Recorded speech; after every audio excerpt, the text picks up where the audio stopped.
Good morning. हम लोग कर रहे हैं 15th चैप्टर भुगतान शेष। कल के लेक्चर में हमने इसकी कुछ बेसिक बातें समझ ली थी, भुगतान शेष क्या होती है और किस तरह की मदों को इसमें शामिल किया जाता है। तो आज हम समझेंगे कुछ और बातें कि जो दो तरह के अकाउंट्स होते हैं इसके अंदर। एक होता है चालू खाता जिसे कि कहते हैं करंट अकाउंट, और दूसरा है पूंजी खाता यानी कि कैपिटल अकाउंट। चालू खाता जो करंट अकाउंट है उसके अंदर जितनी भी दृश्य मदें हैं, फिर से याद दिला दूँ, कल हमने मदें पढ़ी थी। दृश्य मदें में होती है गुड्स, भौतिक वस्तुएं, तो उनका जो भी आयात और निर्यात, इंपोर्ट और एक्सपोर्ट, ये दो चीज़ें शामिल की जाती हैं।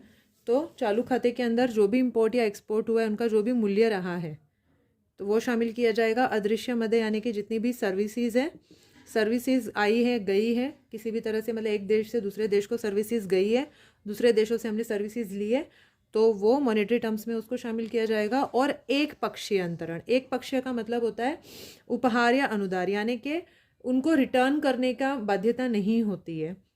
जैसे कि हमने गिफ्ट लिया, किसी देश ने हमें गिफ्ट दिया है या किसी प्रकार की ग्रांट दी है, हेल्प दी है, तो वो हमें वापस तो नहीं करना। तो वो चाहे प्राप्तियां हैं चाहे वो भुगतान है, किसी भी प्रकार का है उसको हम शामिल करेंगे भुगतान शेष के अंदर।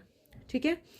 और फिर आती है पूंजी खाता। पूंजी खाता के अंदर जितने भी सरकारी सौदे होते हैं, सरकारी सौदे होते हैं जिनके कारण किसी देश की सरकार या उसकी एजेंसी की जो परिसंपत्तियां या दायित्वों की स्थिति प्रभावित होती है। जैसे कि सरकारी सौदे, सरकार के द्वारा किसी दूसरी कंट्री से ऋण लेना या ऋण देना। ठीक है। निजी सौदे, कोई निजी फर्म है या निजी व्यक्ति है, कोई भी गैर सरकारी सौदा जो होता है, घरेलू क्षेत्र या व्यक्ति जो भी है, कोई ग्रुप है, वो विदेशों के साथ किसी प्रकार का लोन लेना या देने का कार्य करता है। तीसरा है प्रत्यक्ष निवेश। प्रत्यक्ष निवेश के अंदर आ जाती है चीज़ें, बी देश, मान लीजिए बी देश की किसी कंपनी द्वारा ए देश की किसी कंपनी की परिसंपत्तियां, असेट्स को ही खरीद लिया गया डायरेक्टली, और उन पर नियंत्रण भी रखना। असेट्स खरीद के कोई कंपनी, जैसे हम देखते बहुत सारी एमएनसीज है, तो उसका नियंत्रण भी उनके हाथों में होता है। और अगला है पोर्टफोलियो निवेश, जिसके अंदर चीज़ें आ जाती है कि असेट्स तो ले लेंगे लेकिन नियंत्रण नहीं होगा, जैसे कि शेयर्स एंड बॉन्ड्स खरीद लेना।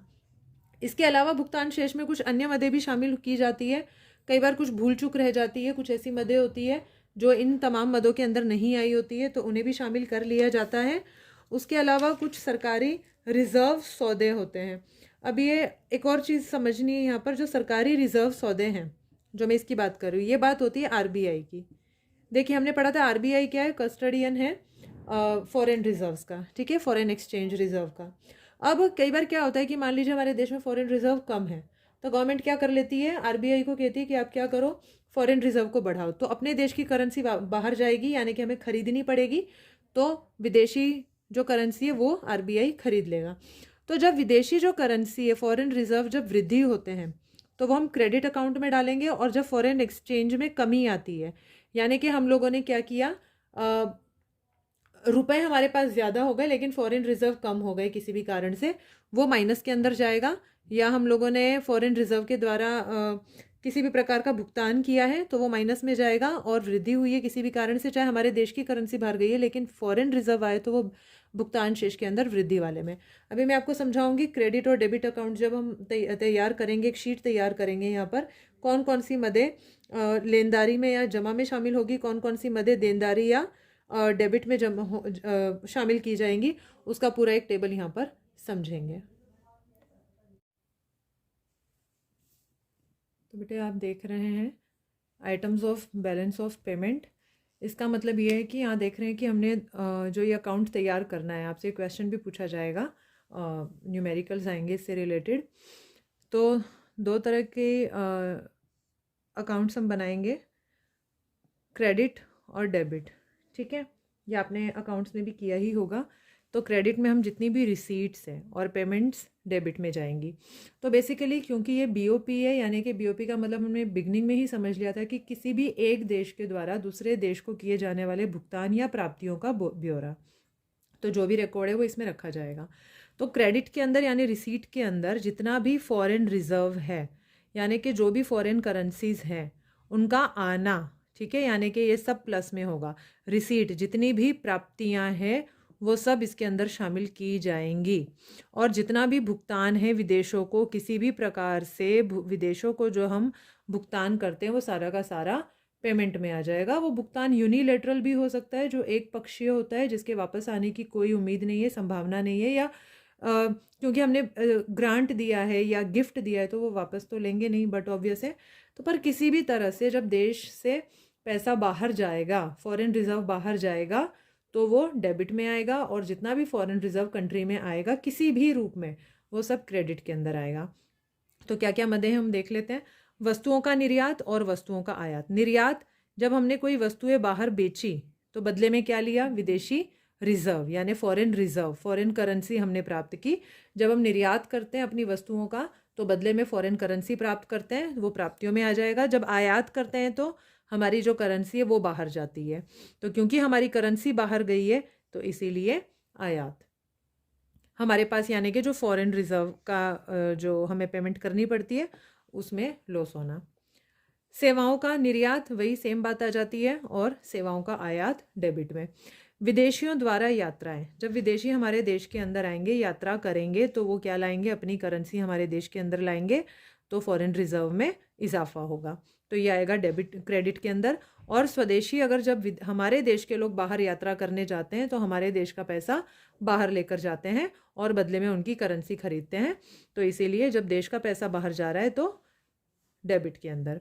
घरेलू परिवहन या यातायात का जिसमें विदेशी प्रयोग हुआ है, यानी कि हमारे प्लेन्स है, हमारी शिप्स है, उनका प्रयोग कर रहे हैं विदेशी लोग, तो फॉरेन करेंसी आएगी यानी कि क्रेडिट के अंदर।